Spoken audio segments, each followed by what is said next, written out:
Boosting milk supply is a common concern for breastfeeding mothers, and using a breast pump effectively can play a key role. Here are some professional tips to help you maximize your pumping sessions. 1. Establish a routine. Consistency is crucial. Pump at regular intervals, ideally every 2 to 3 hours, to mimic your baby's feeding schedule and stimulate milk production. 2. Stay hydrated and nourished. Drink plenty of water and eat a balanced diet rich in lactogenic foods such as oats, fennel, and almonds to support milk supply. 3. Use proper equipment. Ensure your breast pump is the right fit and functioning correctly.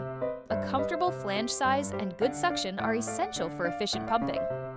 4. Relaxation matters. Stress can hinder milk flow.